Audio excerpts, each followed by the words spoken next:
tarde a todos, boa tarde, boa noite, bom dia, bem-vindo mais uma vez ao nosso Livros, Letras e um Café. E neste dia eu tenho o prazer de ter um convidado muito especial, o Pastor Carlos Cardoso. Isso mesmo. Mais conhecido como Pastor Carlitos, Isso. para os amigos. Oh. E é uma honra tê-lo connosco aqui. Quem é o Pastor Carlos Carlitos? Carlos Cardoso. Carlos Cardoso. Bem, vamos lá ver, eu fui pastor durante quase 25 anos na Icomaf, entretanto aposentei-me e passei essa função pastoral ao pastor Henrique, não é? Mas embora continue ligado ao corpo de pastores, exercício e ministério, só que estou a fazer outras coisas, estou a ensinar, estou a pregar em muitos outros lugares, sou casado com a Nana, né? Tenho 2 filhos, tenho uma nora, um genro e 4 netos. Né? 4 netos. Uma família razoável, uma família razoável. Então, pronto, sou o Carlitos, como as pessoas me conhecem, né? O pastor Carlitos, é assim que as pessoas me tratam. E pronto, é isso. O pastor Carlitos é um aficionado pela leitura. E ele hoje fomos desafiados a falar sobre um livro que chama-se Liturgia do Ordinário. Este livro é de Tish Warren e quer-nos apresentar um pouco o que é a Liturgia do Ordinário. Sim. Este livro tem uma história interessante porque o ano passado eu estive na tua casa, em Londres, não é?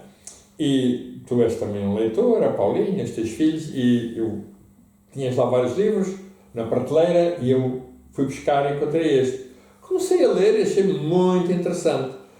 Por sinal, eu já conhecia a autora do livro, porque eu recebo uma revista que é o Christianity Today, que é uma revista americana, e ela escreve alguns textos para o Christianity Today. E então decidi ler o livro. Depois tu ofereceste-me o livro e mandaste vir também o teu, portanto estão aqui 2, não é? Exato. E li o livro, e é um livro fantástico, muito bom, que eu aconselho a todas as pessoas poderem lê-lo, né? A Liturgia do Ordinário. Ordinário não no sentido que a gente tem, mas no sentido das coisas comuns, das coisas do dia-a-dia, das coisas normais, dos pequenos detalhes. Exato. É isso. Este livro fala-nos, como você já referiu, das coisas do nosso cotidiano. Yeah. E tem uns temas bastante interessantes, porque todos os capítulos que este livro tem falam-nos de coisas comuns, mas que a maioria de nós não gosta de fazer. Lavar a louça, fazer a cama, ler os e-mails, coisas que se repetem. Brigar com o marido ou com a esposa. Né? Como é que você vê este contraste daquilo que nós não gostamos de fazer, que às vezes não é tão bom assim, e o espiritual, Deus, nestas coisas? Pois. A questão é exatamente essa, é que nós temos nos meios cristãos, nós temos muitas vezes, e os cristãos são muito dados a isto, eles ficam entre extremos, não é? Aquelas pessoas são tão espirituais que desvalorizam as coisas naturais da vida, eles aí não conseguem ver Deus em momento algum. Eles só conseguem ver Deus quando estão a orar, quando vem a manifestação sobrenatural, etc. E não veem Deus nas coisas naturais da vida. E o livro vem exatamente trazer esse equilíbrio. Por outro lado, existem outras pessoas, não é? Que também não se interessam minimamente por outras questões que estão relacionadas com o sobrenatural e que são necessários.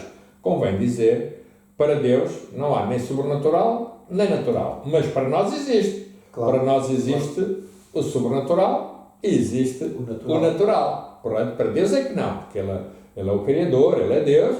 Então, uma e outra coisa são a mesma coisa, mas para nós não. E então, nós encontramos esta tensão exatamente nos cristãos entre aquilo que é o sobrenatural, a oração, o adorar, vir à igreja, etc, mas não veem Deus nas coisas mais pequeninas, mais rotineiras, muitas vezes chatas de se fazerem. Claro. Eles não conseguem ver essa expressão do divino aí, não é? Essa chamada que nós temos para o trabalho, para nos divertirmos, para fazermos as coisas lá em casa, lavar de manhã, acordar, fazer a higiene pessoal, como tu dizes, arrumar a casa, essas coisas todas, mas são úteis e aí também fazem parte do nosso cotidiano. Sem isso nós não conseguimos ter o mínimo de vida. Exatamente. E aí também nós podemos ver essa expressão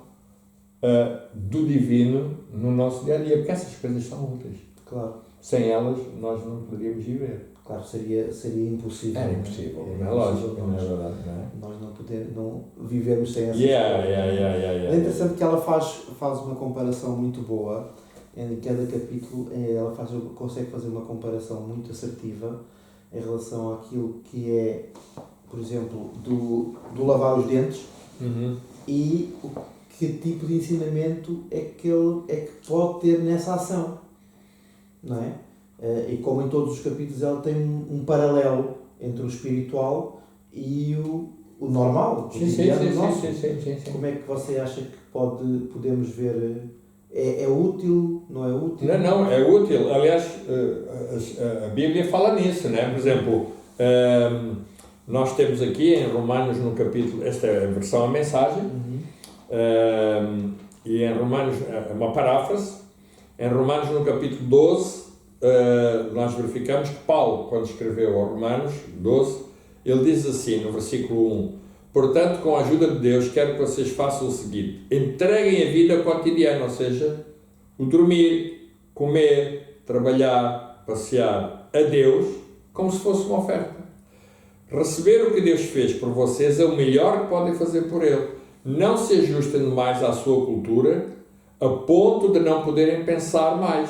Em vez disso, concentrem a atenção em Deus. Vocês serão mudados de dentro para fora. Ou seja, na realidade, são estas coisas, como passear, o divertir, o trabalhar, o dormir, o comer, tudo isso que é fundamental. E Deus aí manifesta-se, Ele expressa-se nessas coisas do dia a dia, porque nós precisamos dela. O que seria se nós não trabalhássemos? O que seria se nós não comêssemos? O que seria se nós não fizéssemos essa higiene pessoal? E isso também é importante, não é? Poder realizar todas essas coisas, porque nós fomos colocados no mundo para nós vivermos neste mundo natural, mas em que Deus se revela, se expressa através destas pequeninas coisas na nossa vida.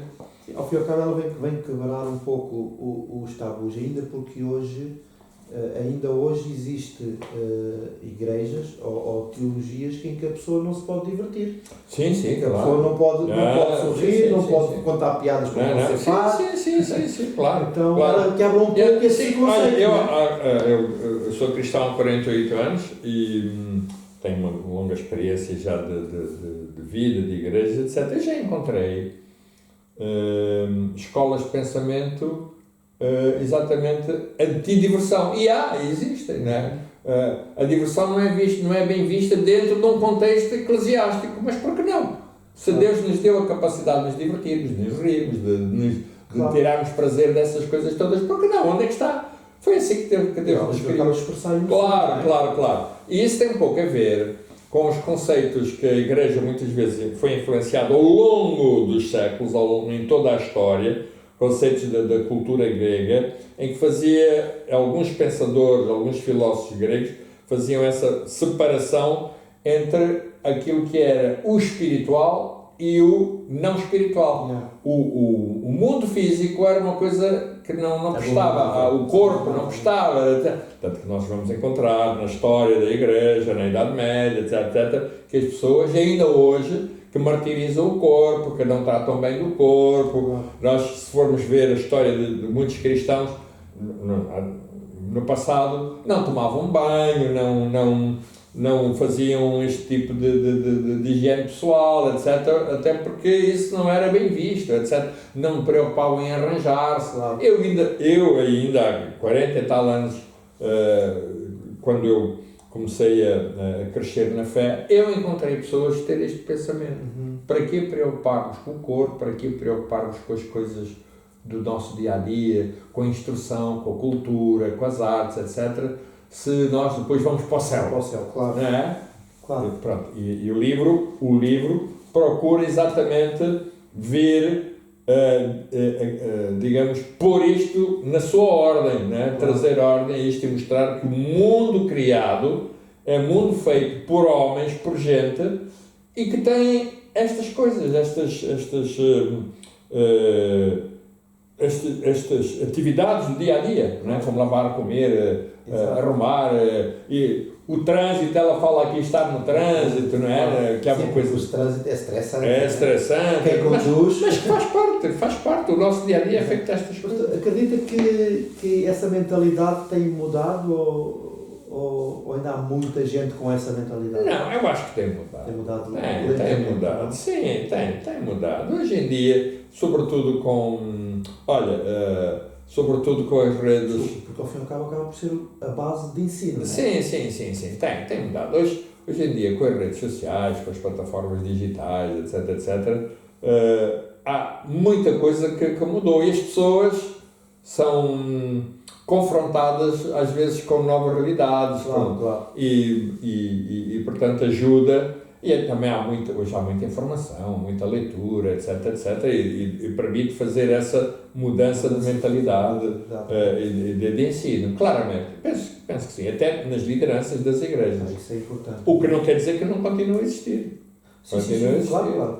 Sim, continua a existir, tanto em comunidades, em igrejas, em movimentos religiosos, aquela questão de eu me separar, ficar só em busca de Deus. E ali estou, digamos, os próprios movimentos monásticos no passado ficaram assim, retiraram-se do mundo. Para os conventos, circuitos fechados. Exatamente, e ficaram ali sem contacto com o exterior, etc. Embora, verdade seja dita, houve momentos na história que esses conventos foram muito úteis, sobretudo em momentos, por exemplo, da peste, quando foi da febre espanhola. Eles foram extremamente ativos em poder ajudar as populações, etc. Mas ainda assim, hoje existem movimentos monásticos em que se separam completamente do mundo. Mesmo dentro desses movimentos monásticos, não deixam de fazer coisas normais. Sim. Não é? Sim. Não é por estarem fechados que não vão fazer higiene pessoal. Não, é? Não, claro, com certeza. Não, se calhar alguns não fazem, mas pronto. Alguma frase, algo que lhe chama a atenção, assim, mais impactante? Olha, sim, houve uma expressão aqui do livro que eu encontrei, eu não conhecia, confesso, muitos anos de vida pastoral e também de estudo, encontrei uma expressão que ela usa que é chamada teodiceia.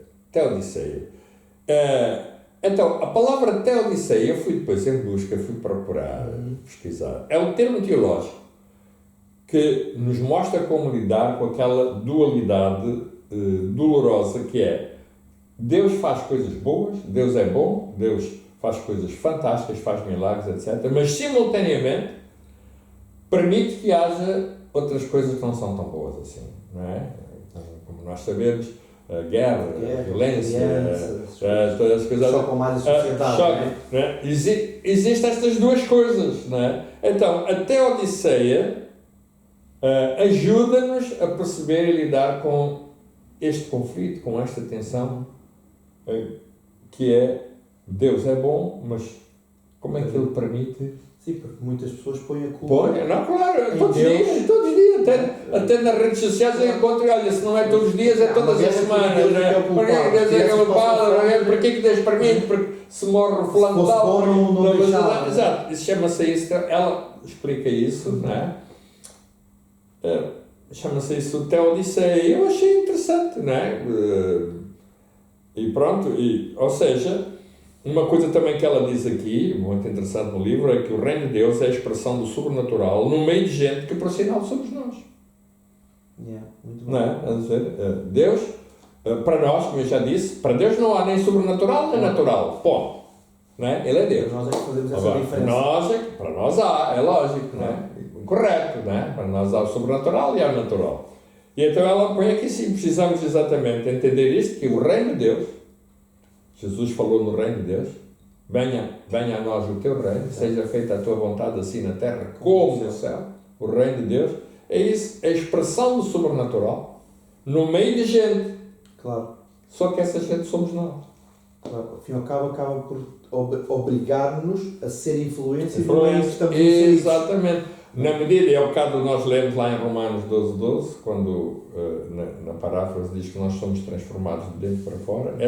Essa transformação começa em nós, só que acaba por influenciar também aqueles que estão ao nosso redor. E essa é uma expressão do reino de Deus. É isso que tem a ver. Nós somos chamados para ser influência. Exatamente. Isso tem a ver com essa parte sobrenatural que começa por que nos redime, Claro. não é? Que nos redime, não nos torna perfeitos. Nós não somos perfeitos, não seremos, não é? Perfeitos enquanto vivermos neste corpo mortal. Não seremos perfeitos, mas somos pessoas redimidas.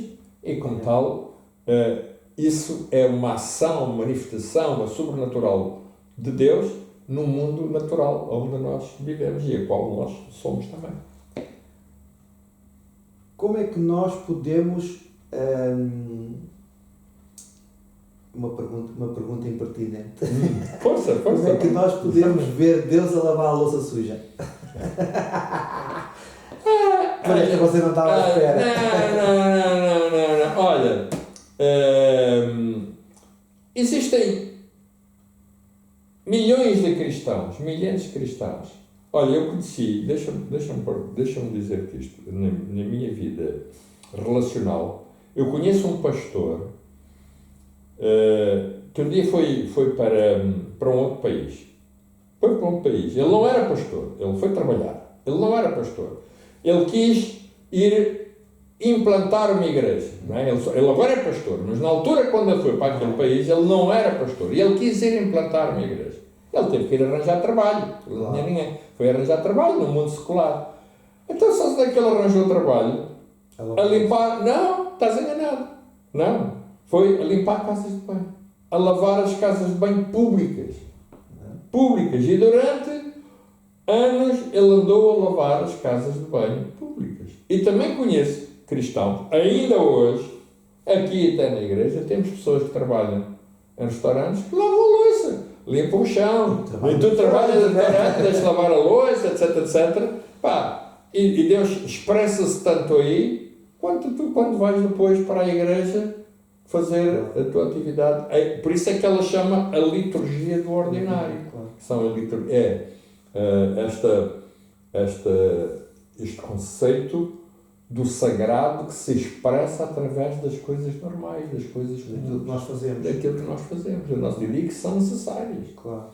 E que são Acha que era importante então nós podermos tentar de uma forma ver algo espiritual nas coisas normais que nós fazemos? Sim, não é? claro. Porque isso ajuda-nos também até no nosso relacionamento com Deus. Gil, imagina, olha, eu sou pastor, né? E fui pastor desta igreja durante muitos anos e continuo no ministério pastoral.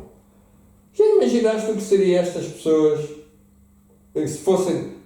se largassem os seus trabalhos para ser tudo pastor, para ser tudo... Não havia igreja! Não havia igreja, pá! Acabava! Não é? Porque a igreja é feita de pessoas com atividades comuns.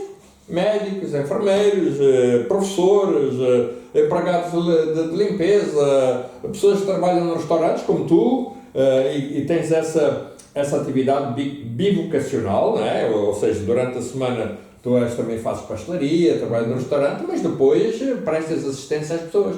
Chama-se isso, numa linguagem até bíblica, missionária, chama-se fazedor de tendas. Não é? Exato.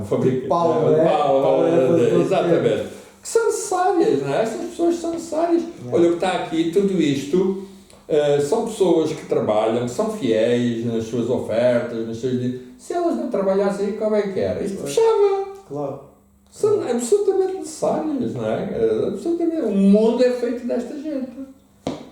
O que é que você pode dizer às pessoas sobre este livro? Olha, aconselhar. Um conselho sábio. Exatamente. Olha, este livro, como eu disse, eu adquiri através de ti. Tu mandaste vir do Brasil, não é?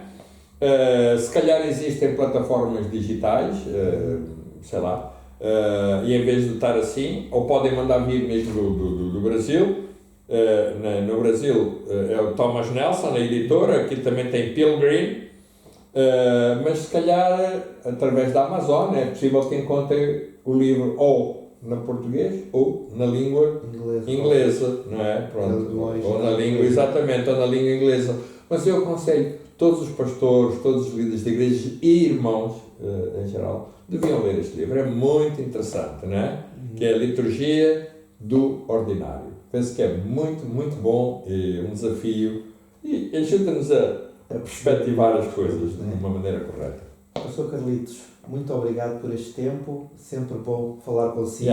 Muito bom. Um homem sábio. E continuamos aí nas nossas leituras. Já os desafiarei para mais livros. Pois, vamos falar sobre eles. Vamos embora. Deixamos isso aí uma porta aberta. As pessoas a ler. Vamos embora. Tá bom? Tá bom. Muito obrigado por isto. Nada, foi um prazer. E aí, em casa, já sabem, se não leem, leiam. E se leem, leiam mais. Até uma próxima. Deus abençoe a todos. Abraço e beijinho.